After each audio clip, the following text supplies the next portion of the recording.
The great conflict of the ages is about to intensify. But remember the words of Jesus. In me ye might have peace. In the world you shall have tribulation. But be of good cheer.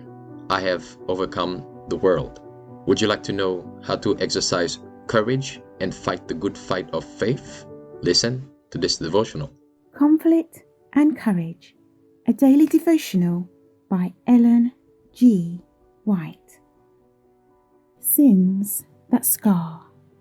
For the commandment is a lamp, and the law is light, and reproofs of instruction are the way of life, to keep thee from the evil woman, from the flattery of the tongue of a strange woman.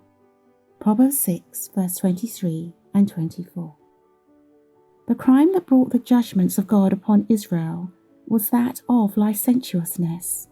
The forwardness of women to entrap souls did not end at Baal Peor, notwithstanding the punishment that followed the sinners in Israel. The same crime was repeated many times. Satan was most active in seeking to make Israel's overthrow complete. Balak, by the advice of Balaam, laid the snare. Israel would have bravely met their enemies in battle and resisted them and come off conquerors. But when women invited their attention and sought their company and beguiled them by their charms, they did not resist temptations. They were invited to idolatrous feasts, and their indulgence in wine further beclouded their day's mind. The power of self-control, their allegiance to God's law, was not preserved. Their senses were so beclouded with wine, and their unholy passions had such full sway, overpowering every barrier, that they invited temptation even to the attending of these idolatrous feasts. Those who had never flinched in battle, who were brave men, did not barricade their souls to resist temptation to indulge their basset passions.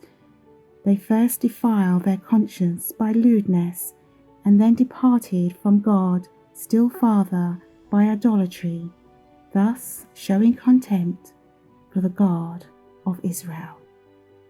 Near the close of this earth's history, Satan will work with all his powers in the same manner and with the same temptations wherewith he tempted ancient Israel just before their entering the land of promise. He will lay snares for those who claim to keep the commandments of God and who are almost on the borders of the heavenly Canaan. He will use his powers to their utmost in order to entrap souls and to take God's professed people upon their weakest points.